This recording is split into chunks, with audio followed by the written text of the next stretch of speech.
Hey guys, Ryan from Spyker Workshop, and today I'm going to do a quick video of my Tamiya rally car.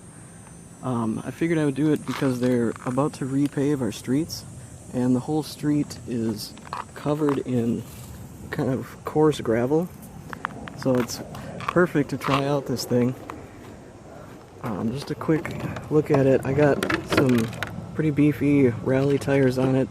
A brushless motor running on 3S LiPo, and it's a belt drive, four-wheel drive car.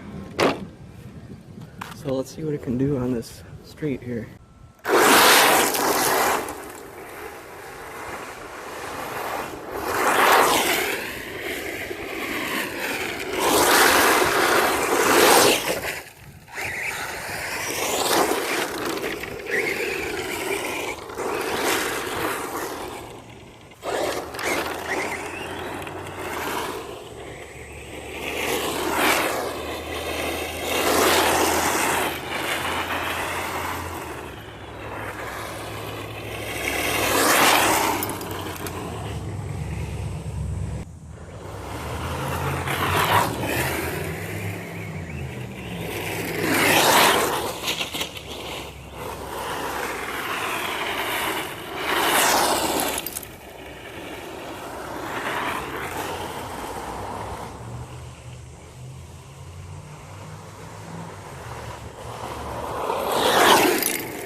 Well, everything on the car worked really good, as you can see in the shots.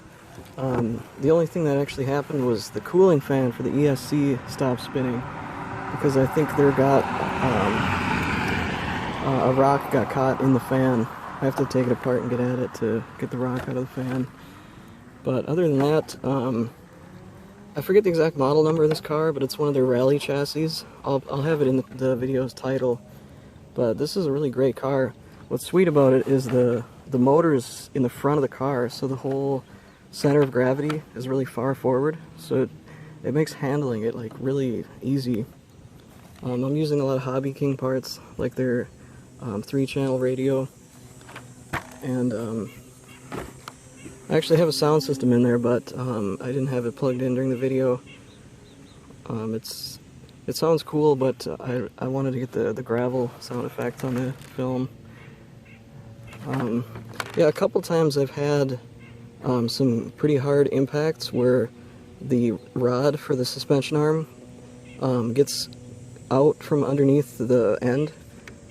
I've had that happen like 3 times. It's always on this side, so I'm not sure if something was wrong with it there. And my wheels, I don't know if I glued them on good, but they're kind of wobbly. Didn't seem to have that much of an impact though on performance. And the thing is extremely hot right now because it's almost 90 degrees out today. But they're paving the street tomorrow, so this was kind of the only chance to get out there. And looks like I actually cracked my rim a little bit. But yeah, other than that, check out the links down below. This is a really great car. It's from Tamiya. So yeah, yeah, the body I did the paint job on too. There was a real life car paint scheme that I went after. I'll put a link to that too if I can find it. But yeah, it came out pretty sweet. So yeah, leave some comments and stuff, and thanks for watching.